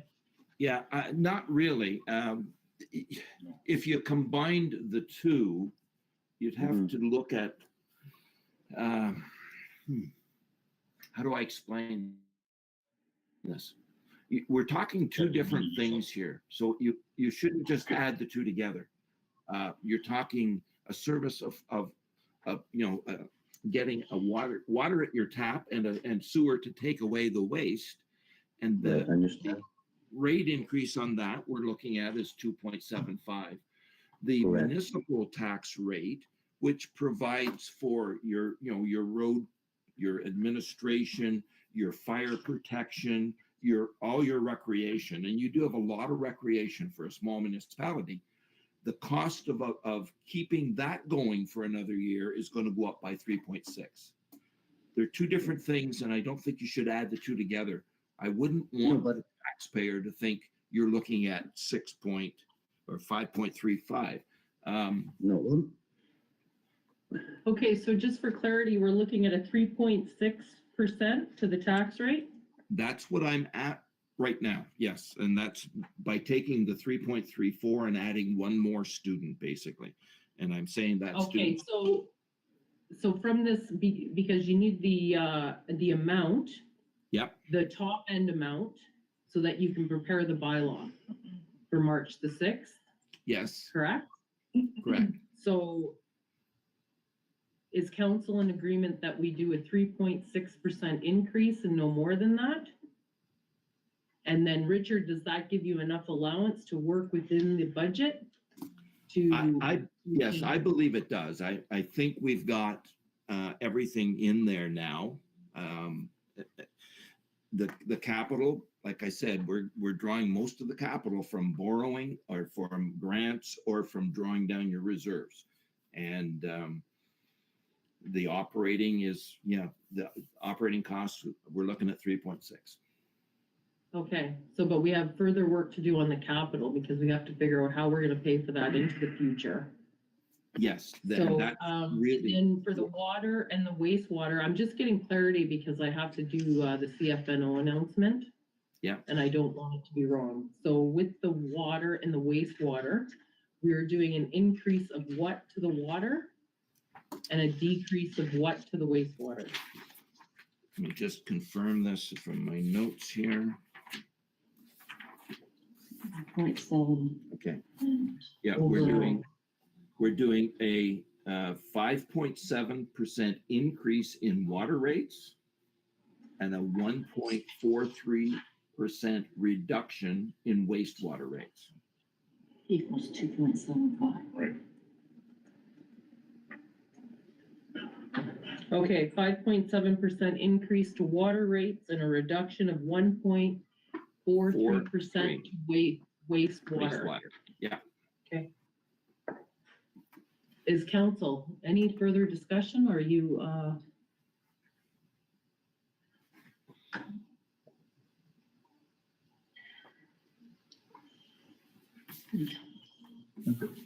okay? All of council is in agreement with those 3%, Richard? Okay. Do you have? We have to do open discussion as well. Okay, yeah. Sorry, I didn't realize there was people online. Yeah. Okay, we do have an open discussion portion. I do apologize to the public. I didn't realize we had people online. I own that as your mayor. And you have the opportunity to ask questions, to speak at this time. I'm not sure how I can't see. Richard, would you be able to stop sharing your screen? Yes. Let me Thank you. Okay. There we go. Good. Is there any way that I can see the participants? They should be able to, if they've got there's a react, I can raise my hand. I just did. If anybody has any question, can they do that? All of our other people that are included can do the reactions as well, or we disabled that or not? It should be Okay. fine, but the people who are, I see a caller in there, I'm not sure if they would be able to do that. Okay. Okay, I open up the floor for public discussion. And you can use the reaction button on your screen to raise your hand. Or callers can unmute you. And Richard, your hand is still raised, right? Oh, is it? Is that what I'm seeing there? That could be. Let me lower hand. There we go. Yeah. Okay, great. Okay, thank you for that, Richard, because now I know what I'm looking for. Okay.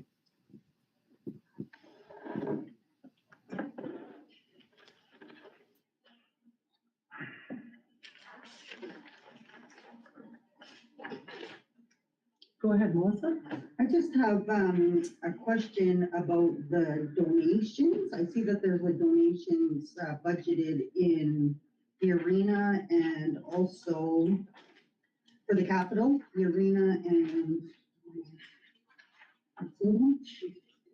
the baseball field. So, forgive me if, council has already discussed it, but I'm wondering, what's council's plan to, who is going to be, rolling out this donation program? Is it gonna fall on admin or public works or the arena staff? And this has to also get put into our daily routine. So what tasks is council willing to put aside to take on this additional program? I think that goes back to our June resolution that we passed last year, was that we wanted options on how we could do this and how we could fundraise. So council is open to understanding what has been done in the past. We did ask Richard that there have been other municipalities that have fundraised before. So I do think we're not gonna be able to afford some of the things we want in our community without fundraising, especially for the recreation. So, Eileen, go ahead. I was just going to say, if maybe we can ask Richard to speak to this, because he did put it in his report. I'm just trying to find it. So Melissa, this was mentioned at the February 7th meeting and the acting treasurer's report. And for the donations, he tried to find a few systems for other communities. He couldn't find anything for setting up a donation system. So his suggestion was that the township could open a new general ledger account for each project called, say, donations for arena, donations for ball field. And as funds are sent to the township, they can be tracked through these accounts. And at the end of the calendar year, staff can issue tax deductible receipts to the donors. So donations could be one-time payment or a series of monthly checks. So it wasn't so much like a fundraising thing, but if anybody wanted to donate, they could do it through these accounts. If I could just, I think what we did in the township of Edwardsburg Cardinal, we were building a new arena. So we asked corporations for donations. You can take that even a step further. It would take a little bit of work, but you could put together a program where there's maybe advertising for those donations within the arena. The main thing, I guess, that we did was we put out, and I think flyers, put up posters, put up some notices to the public that you are looking for financial support for these two projects, and ask residents and businesses if they would consider making a donation and just sending the money to the municipality with the identification of which project that they're funding. Yes, Melissa, it's going to take some administration. It could be, the deposit of the checks, the record keeping, and I think that's why I suggested a separate GL account where you would have that information. And then if somebody wants to make more than one contribution during the year, at the end of the year, you could do one tax receipt for them. And I would push the idea that it is a tax deductible donation that people would be making. Personally, I always looked, if it was something that was tax deductible, I could afford to give a little bit more because I know the government was going to help me at the end of the year. I guess that was my sort of input into the whole idea. And I'd like to further say that originally when this was discussed, I know part of the way I had looked at it was if there was the possibility that we could open up our arena renovated without any debt on it, and if it was a big fundraising strategy that we could put together, and are we able to utilize, say, an NOHFC intern to run the program, those were the things that I was looking at. I wasn't looking at having the full schematics of how this would work. but I did want to have an understanding of what can a municipality do? And that was asked for back in June. And then, because there's no way that we can afford all of these debts, of putting it together, all of these debts. Yeah. Richard, you're on mute. Yeah, I am. I'm just thinking to myself, if you want the programs, if you want a new arena, you want a new ball diamond, you're going to have debts. You know, it's good to get the grant, and the ball diamond's a good example. You got $150,000 donation towards the ball diamond, but that's going to mean coming up with another $250,000 in funds somewhere.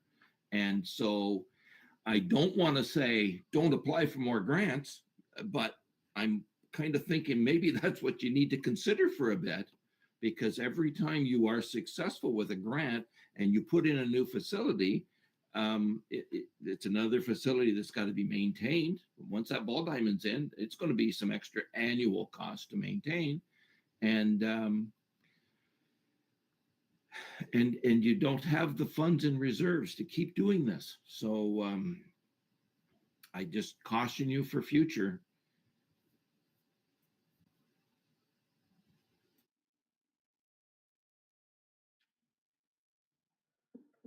Any further discussion from council?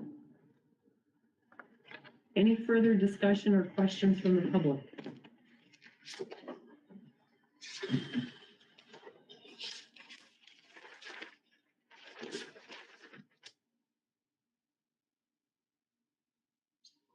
I defer Eileen to the clerk. Do we have to, do I have to hold it open for 15 minutes if there's no questions? Okay. That's part of the procedure. So when did I first call that? So we ensure that it's open? Okay, and what time do we have? 8:06 now? 8:06. Yes. 8:07 now.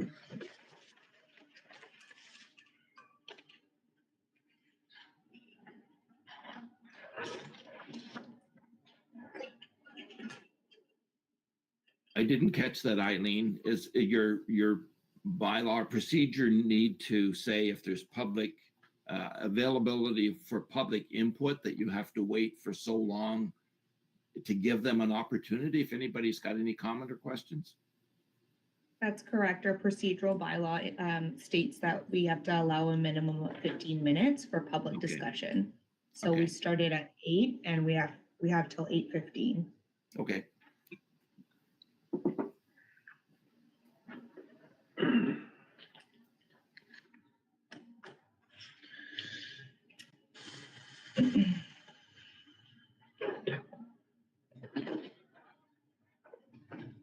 So what else can we talk about? No bank loans either. Sherry, you have the floor. You're okay to mute your mic and ask your Okay. question. Okay, Richard, it's Sherry Latosky. When going to the ball field, Yep. do we have to do the whole 392,000? Why can't we just do the 150,000 of the grant and then wait? I don't understand why it all has to be in one budget year. Why are we doing that? I mean, the curling club's been on hold for over 10 years. Why? We got the grant, and it was to get the plans, Mhm. right? Right. So Yeah. let's do that part. And then once we have the plans, whether it's in a filing cabinet at the office, at the town hall, and then we don't have to worry about that money at this time and do it by donation. That's the part I don't understand, why we're so gung-ho. Like we're pushing $400,000 for a baseball diamond. Mhm. That's blowing my mind. You've got a good point. And when we discussed this 2 weeks ago at our first budget meeting, the option was put to council that a big part of that cost of almost 400,000 is bringing in fill, and that we're talking 300 truckloads of material to build up the outfield area where the ball diamond would be. 300 truckloads of material to simply build the field up so it is a level playing field is a huge amount of money. And we were looking at, staff were discussing and trying to come up with some options on how that could be done. It would be great if we had a stockpile of material somewhere that could be used for that purpose. But the problem is the contractor that has quoted this is including in his quote a cost of hauling all of those truckloads of material from somewhere outside of the municipality. We discussed with council the idea that if the ball diamond was deferred for a year, that there was a possibility of using some of the material being dug out of 3rd Avenue when that project goes, hopefully in 2025. And if that material could be then taken over where the ball diamond is, it could save upwards of $100,000. The general feeling was council wanted to move forward and get this project done because the money was there. And council has that decision. So I don't want to, I shouldn't state my opinion one way or the other, but I guess I've got to say, I like trying to save money where we can. And I always have. I guess that's the accountant in me. You're saying, can we do part of the project?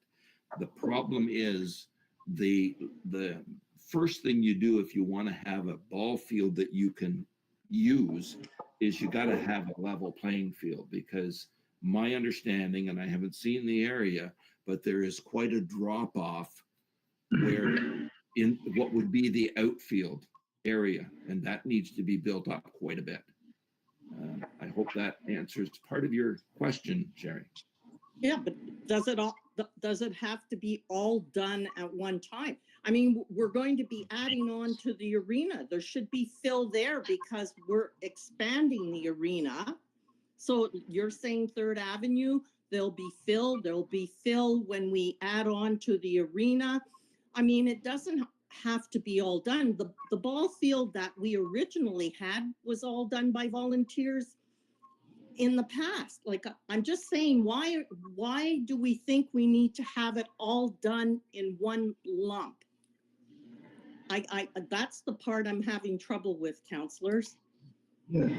No, there is an answer to it, Sherry. I defer to Eileen. So I might need some assistance from the EDO on this, but I believe we have to do all of it because we applied for that money through the OTF grant and we put that into the application and we've indicated that that is what we're going to complete. The quote, the bid we got back from the bidder was for that project, for what we indicated in the application, if that makes any sense. And I'm not sure if that makes sense, Sherry. Then in the other meetings, I misunderstood. I understood that the 150,000 grant was for the plan. So it's my fault. I misunderstood from previous meetings. Sorry. No, that's okay. Yeah, that's all right, Sherry. There was a misunderstanding right across the table, so. Okay. That's all. That's all. Be nothing again. Is there any further, did you have a further comment on that, Sherry? I see your hand still No, up. I'm good. I'm good. Okay. Thank you.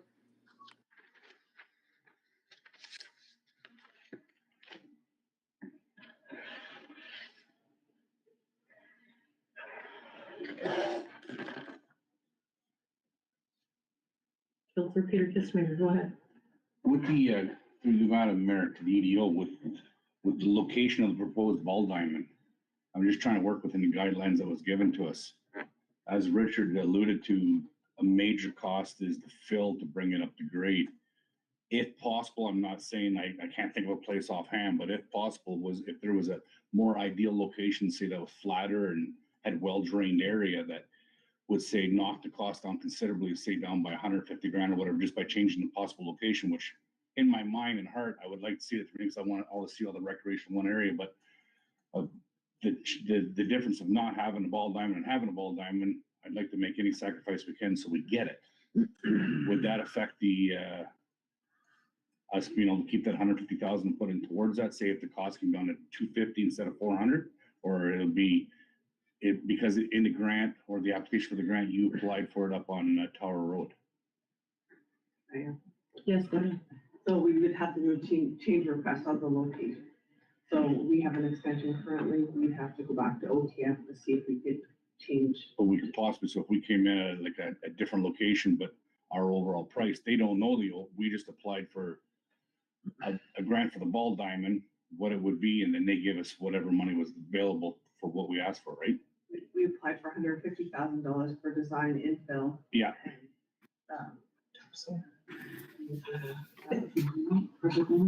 Construction? Construction Okay. and, hydro seeding. So, okay, so if we did all that, but we had a different location that we, We would just have to apply. so that's a possibility, not that, it's not what we were looking for, but it's something that we can consider. If there's another area, I don't know. Yeah. Yeah. I think that's Interesting. where I would looked be at that the years other ago. area. Right? I'm just speaking out loud where the other area would be, Yeah, I know. and then you'd have to. Council is just having a discussion while we're waiting for people to put their hands, so you're welcome to raise your hand. I am watching for anyone that's online.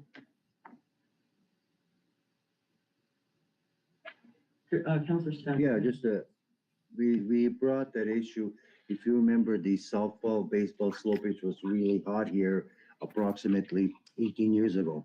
There was 27 teams that wanted to build another ballpark. It started one by Mr. Paul's property where the rock was, they hit the rock bed. We were looking at Cedar Point Park, perfectly flat, the infield, it floods every year. That was, it's minimum work to it, minimum. It's very flat, but the fact it floods every spring, it was not. And we were all, the other part we were looking at, wasn't investigated, by the cemetery, because we also have, a land there as well, but that didn't go very well.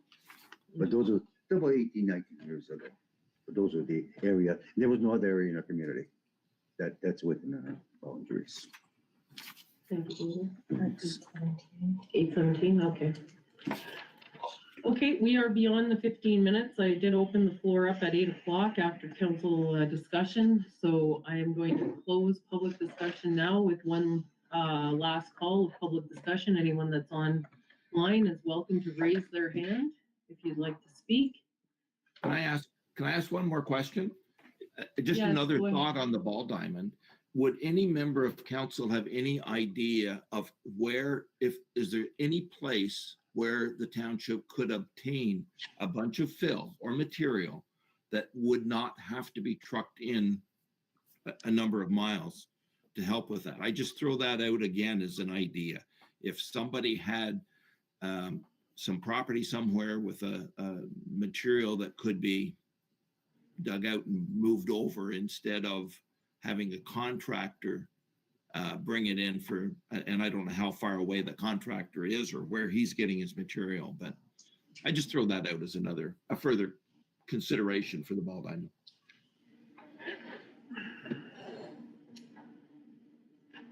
I don't see any deferred, Eileen. I'm not sure on the answer on that, but just a reminder to council that the fill always has to be tested. Yeah. Right, so. Yeah, good point. That's another thing to keep in mind as well.